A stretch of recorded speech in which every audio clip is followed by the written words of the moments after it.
Mangia sano, scegli i produttori del tuo territorio, dal coltivatore al consumatore senza intermediari. Genuinità, territorialità, convenienza. Coldiretti e Campagna Amica Nuoro Ogliastra ti invitano al mercato di Campagna Amica. Ogni sabato mattina, nell'esclusiva location dell'ex Made in Nuoro in Piazza Mameli, la tua spesa è all'insegna della genuinità. Decine di stand con prodotti locali come frutta e verdura, formaggi, pescherie, pasta fresca e prelibatezze locali per sostenere i produttori del tuo territorio. Coldiretti e Campagna Amica Nuoro Ogliastra ogni sabato mattina dalle 8:30 ti invitano al mercato di Campagna Amica per mangiare genuino, per stare meglio. Ogni volta che entro qui so che ci sei, sempre al mio fianco. Sono pronto a sostenerti in tutti i reparti, corsia dopo corsia. Dagli alimentari al sushi sul momento, passando per macelleria e pescheria. Insieme sposiamo solo la qualità. E se non hai voglia di cucinare, scopri la freschezza del reparto gastronomia. Delizie pronte da gustare, buone come fatte in casa. Vivi la tua spesa con amore all'Eurospar Tortolì. In offerta pasta Garofalo 500 grammi a 79 centesimi. Nutella Ferrero 950 grammi a 5,49 euro. Detersivo liquido Omino Bianco 35 lavaggi a 2,99 euro. Acqua Sant'Anna 1,5 litri a 35 centesimi. Eurospar, via Bertulotto 2, Tortolì. Tutti i giorni orario continuato dalle 8:30 alle 20:30. La domenica sino alle 20. C'è un luogo dove si sta davvero bene, dove i profumi sono inebrianti e dove la simpatia e la cordialità sono di casa. Ichnos Aristopub, la pizzeria e il ristorante da vivere con tutta la famiglia, gli amici o la persona speciale. Le pizze sono cotte nel forno a legna e vengono proposte in tantissime varianti super gustose. Il ristorante segue la tradizione sarda, dalle ricette antiche a quelle più moderne, e solo con prodotti freschi e selezionati. Ichnos Aristopub, in pieno centro, in via Monsignor Virgilio 42 a Tortolì. Per info e prenotazioni 0782 4504 12. Seguici anche su Facebook e Instagram. EMI, cos'ha da dire sul capitolo EMI? Guardi, vado da lei perché è flessibile con gli orari. Vado da lei perché è come se lei venisse a casa mia. Vado da lei perché qualsiasi colpo di testa mi venga, lei è pronta a dirmi stai facendo una cazzata. Insomma, vado da EMI perché EMI. EMI Beauty Hair. Dal riccio al liscio o dal liscio al riccio non è un gioco di parole. Dietro c'è un'alta professionalità. Che sia colore, piega, stiraggio, permanente o ricostruzione, EMI Beauty Hair ti soddisfa senza distruggerti la testa. EMI Beauty Hair, via Macomer 1, dietro Banca Intesa a Tortolì. 0782 62 36 84.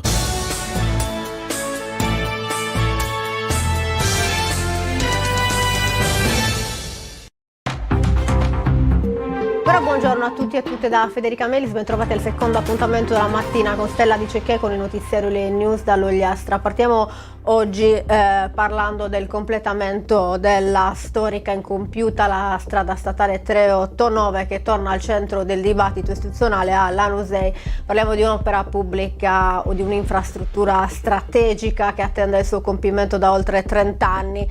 E proprio per parlare ancora una volta di questo problema è stato convocato dal presidente del Consiglio Comunale di Lanusei Matteo Stocchino per venerdì 13 marzo una seduta dedicata proprio alle iniziative per portare a termine l'importante arteria. La convocazione avviene anche accogliendo l'appello alla mobilitazione istituzionale promosso dal Comitato per il completamento della 389, a cui va riconosciuta un'importante meritoriazione di sensibilizzazione dell'opinione pubblica e delle istituzioni sul tema. E abbiamo proprio in video collegamento Denis Pittalis, consigliere di minoranza del comune di Lanusei e parte del comitato. Buongiorno Denis e grazie per essere intervenuto. Buongiorno Federica a tutti i radioascoltatori di Radio Stella.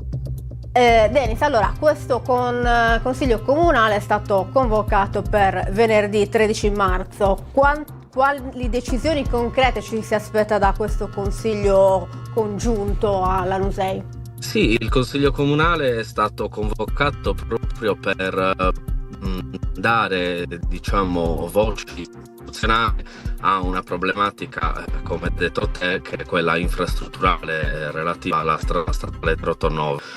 Ormai sappiamo tutti che è fondamentale perché 2/3 del traffico passeggeri passa dall'hub di Olbia sia dall'aeroporto che dal porto, contando che tra l'altro di questi 2/3 un 25% passa proprio dalla dorsale orientale. Capiamo bene che per l'Ogliastra, il Sarrabus e per un collegamento strategico del genere fa sì che probabilmente si possono avere, diciamo, migliori non solo servizi ma anche infrastrutture per le imprese e per le aziende. Ecco che quindi dopo il passaggio che abbiamo avuto al Ministero, oggi ci troviamo diciamo con forza, dopo quasi le oltre 3.000 adesioni da parte di cittadini, imprenditori e amministratori locali, a fare, diciamo, sul serio dal punto di vista istituzionale, approvando una mozione affinché, diciamo, metta ancora più in risalto la problematica. Il comune di Lanusei sappiamo che vuole che chiama a raccolta varie altre istituzioni, e per questo sarà un consiglio comunale congiunto insieme ad altri comuni? Sì, per il momento oggi avete visto anche sulla stampa che è stato, diciamo, raccolto l'appello anche del comune di Arzana, per cui sarà un consiglio comunale, come hai detto te, congiunto. E niente, adesso stiamo organizzando dal punto di vista tecnico, anche invitando gli altri comuni, anche perché va bene che si esprima il consiglio comune di Lanusei, quale comune capofila, però è molto importante che l'azione unitaria venga appunto da anche altri comuni, perché è una strada statale che concerne tutta l'Ogliastra. Certo, ma Denis, quali sono oggi i principali ostacoli che impediscono appunto il completamento di questa strada? Guarda, te lo do proprio una frase molto semplice che abbiamo ricevuto al Ministero dei Trasporti. Come ben sapete, circa 2 o 3 settimane fa siamo andati con una delegazione del comitato a presentare, diciamo, l'istanza. Esattamente, e sostanzialmente la risposta principale che è avvenuta è che il Ministero è collaborativo, ma ancora in quel momento non era arrivato nessuno a parlare di 389. Dunque l'azione, diciamo, del comitato si è rivelata efficace, anche perché ci sono importanti aggiornamenti e dal punto di vista tecnico è andata avanti, soprattutto per ciò che concerne la valutazione di impatto ambientale. Poi il giorno del Consiglio vedrete diciamo i dettagli anche più tecnici, però è bene sottolineare che la frase per cui il Ministero dei Trasporti ci ha detto proprio chiaramente che nessuno era mai venuto a parlare di 389 la dice lunga sul quanto e il perché per 30 anni è rimasta un'opera incompiuta. Incredibile. In particolare stiamo parlando del tratto tra il bivio di Gennantine nel territorio di Villagrande e l'innesto con la 125 in direzione Cagliari. Questo è il tratto. Allora, l'obiettivo del comitato è quello che hai detto te, ossia dal bivio Gennantine allo sbocco nella 125, però a oggi diciamo che siamo a buon punto solo per ciò che concerne il primo lotto, ossia quello che va dal bivio Gennantine a poco prima del bivio Carmine con l'intersezione della ferrovia. Quindi su quello siamo a buon punto e diciamo che ormai è questione, diciamo, di mesi che dovrebbe, almeno così ci hanno detto dal Ministero, che dovrebbe arrivare la valutazione di impatto ambientale e conseguentemente entrare in conferenza dei servizi. Mentre sul secondo lotto, quindi dal bivio Carmine sino allo sbocco della 125, c'è ancora un lungo percorso da fare. Chiaro. Denis, lei l'ha anticipato prima dell'importanza di questa strada, il traffico merci e non solo che c'è. Ma quanto pesa oggi quindi questa mancata conclusione sullo sviluppo economico e turistico dell'Ogliastra secondo lei? Pesa tantissimo proprio per i dati che ho fornito prima. Se pensiamo che un'azienda magari potenziale di un cittadino di Lanusei o un cittadino di Arzana, ma anche di Gairo, che volesse, diciamo, aprire in quel territorio, è costretta a farlo altrove perché non vi è un collegamento, diciamo, strutturato. Diciamo che la 389 avvicinerebbe ancora di più questi territori. Sul lato turistico pensiamo che ormai ormai l'aeroporto di Olbia, e questi sono i dati che arrivano dal distretto aeroportuale, sta superando a livello di passeggeri l'aeroporto di Cagliari. Siamo proprio i dati riferiti al 2023 parlano circa di 1 milione di passeggeri da parte di Cagliari e 700.000 da parte di Olbia. Quindi dati aggiornati 2026 io ora non li ho, però stiamo parlando che il trend è in crescendo. Quindi potete immaginare, avere un collegamento diretto con l'hub di Olbia è molto è molto più funzionale rispetto a quello del cagliaritano, senza ovviamente nulla togliere all'aeroporto di Cagliari, ecco. Chiaro. Denis, lei fa parte del comitato promotore appunto per il compimento della 389 insieme al sindaco Ivan Mameli e la sua collega consigliera comunale di opposizione alla Lanusei, Bettina Pisano. Un comitato molto attivo, avete già portato avanti diverse iniziative, anche una raccolta firme se non erro. Quali sono e poi anche questa convocazione del Consiglio Comunale, anche grazie insomma alla vostra spinta, quali altri passi concreti prevedete insomma per sbloccare questa situazione che comunque già insomma qualche risultato si sta avendo? Sì, esatto, dicevi bene Federica, qualche risultato si vede, però ovviamente noi non ci fermiamo qua. Ovviamente noi continueremo a richiedere adesioni come comitato, che comunque stanno crescendo, ed è anche molto semplice aderire, perché c'è sia il modulo virtuale che all'interno della pagina Facebook e Instagram, ma anche dal punto di vista cartaceo negli eventi ovviamente che stiamo promuovendo.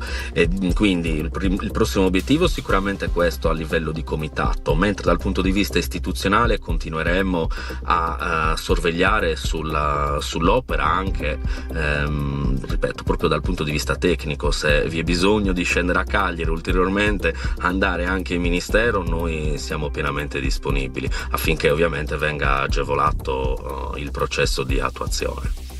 Chiarissimo, grazie Denis. Allora ricordiamo il Consiglio Comunale convocato per il 13 marzo alle 18 nell'aula consigliare di Via Roma, ovviamente è aperto al pubblico, quindi chiunque può partecipare. Assolutamente, anche perché, ripeto, è nella forma istituzionale del Consiglio Comunale, quindi è aperto a tutti i cittadini, anzi mi auguro che vengano tantissime persone. Già il fatto del coinvolgere diverse comunità farà sì che comunque sarà molto partecipato, però invito ulteriormente e ringrazio anche voi di Radio Stella per dar luce a questo tema, un tema che concerne e riguarda tutti noi Nogliastra, perché io dico sempre una cosa: noi abbiamo deciso di rimanere, almeno parlo personalmente, di rimanere qua e di vivere qua, quindi le problematiche del territorio alla fine le dobbiamo cercare di risolvere noi, non da decisioni arrivate calate dall'alto. Assolutamente, chiarissimo. Grazie mille al consigliere Denis Pitalis e ci aggiorneremo dopo il Consiglio Comunale. Grazie e buon lavoro. Perfetto, grazie mille a voi e buon lavoro. Ecco, abbiamo appena avuto il piacere di avere video collegamento Denis Pitalis, che appunto parte del comitato per il completamento della 389, ci ha illustrato l'iniziativa di venerdì 13 marzo e la sua importanza. Il Consiglio Comunale è stato convocato dal Presidente del Consiglio Matteo Stocchino e dall'amministrazione comunale guidata da Davide Burchi, quindi l'argomento è sempre attuale e vedremo gli sviluppi di cui daremo notizia nei prossimi giorni. Andiamo avanti. Ora ci spostiamo a Marissardo con una bella notizia, perché prende forma una nuova opera d'arte pubblica pensata per coinvolgere direttamente la comunità. Si chiama Estia, Nodi di Comunità, e sarà installata nella piazza Don Luigi del Giudice. Il titolo richiama la figura di Estia, la dea greca del focolare, simbolo dell'unione tra i membri della comunità. Proprio a questo concetto si ispira l'opera, un intervento artistico partecipativo in cui i cittadini saranno protagonisti nella realizzazione. Gli abitanti sono infatti invitati a contribuire lavorando su uno speciale telaio simbolo di legame e collaborazione tra le persone. L'iniziativa si svolgerà venerdì 13 marzo dalle 16 in poi e sabato 14 marzo per tutta la giornata. La partecipazione è libera e gratuita e chi desidera prendere parte al progetto dovrà portare con sé un paio di forbici e alcuni tessuti. Il progetto è curato da Urban Center in collaborazione con il comune di Barissardo, un'iniziativa che punta a trasformare l'arte pubblica in un momento di incontro e partecipazione per tutta la comunità. Andiamo avanti, ci spostiamo a Tortolì. Il centro storico si prepara a tornare indietro nel tempo. Infatti il 2-3 maggio debutterà Savesta Antica, una manifestazione dedicata alla cultura e alle tradizioni della Sardegna. L'evento è organizzato dalla Proloco Rocce Rosse, che invita cittadini, associazioni, artigiani e appassionati a partecipare attivamente alla festa. Per 2 giorni il cuore della cittadina si trasformerà in una grande cortes tradizionale con piatti tipici, abiti tradizionali, antichi mestieri, musica e racconti popolari per farvi rivivere l'identità e la memoria del territorio. Gli organizzatori sono alla ricerca di persone che vogliano contribuire con sapori, saperi e mestieri di una volta, mettendo a disposizione una cortes, una specialità gastronomica, un'antica tradizione da raccontare. Chi desidera partecipare o ricevere maggiori informazioni può contattare direttamente la Proloco. È un appuntamento questo che promette di riportare nel centro storico di Tortolì profumi, tradizioni e cultura e la nostra cultura. Andiamo avanti, parliamo ora di Gal Ogliastra, perché infatti l'ente ha appena pubblicato un avviso di selezione per l'affidamento di 2 incarichi di collaborazione professionale nell'ambito della strategia di sviluppo locale finanziata dal Fondo Sociale Europeo. Le figure ricercate sono 2: un esperto di programmazione finanziaria dei fondi europei che si occuperà del supporto alla pianificazione operativa strategica e un esperto nei controlli sui fondi SIE incaricato della verifica delle spese delle attività di rendicontazione. Le candidature dovranno essere inviate esclusivamente tramite PEC all'indirizzo protocollo.galogliastra@pec.it entro il 26 marzo. Ma per ulteriori informazioni è possibile scrivere alle mail del Gal Ogliastra, accedere al sito internet e trovare tutti i dettagli su questo bando. Chiudiamo con un'iniziativa dell'ASL Ogliastra che comunica che l'incontro informativo tra l'azienda e le associazioni del territorio del terzo settore previsto per l'11 marzo è stato invece posticipato al 18 marzo alle ore 16:30 nella sala riunioni del centro di salute mentale di Tortolì in via Monsignor Carchero 3. Nelle scorse settimane l'ASL Ogliastra ha infatti pubblicato un avviso per la creazione di un elenco di enti del terzo settore qualificati con l'obiettivo di costruire percorsi condivisi di salute e assistenza. Per illustrare questa importante iniziativa e coinvolgere attivamente le realtà del territorio, l'azienda ha convocato un incontro a cui tutte le associazioni sono invitate a partecipare, quindi l'appuntamento è posticipato al 18 marzo dalle 16:30 nel centro salute mentale di Tortolì. Chiudiamo così il notiziario di oggi, torniamo domani con la rassegna stampa. Grazie per averci seguito e grazie alla regia di Roberta Loi. Domani.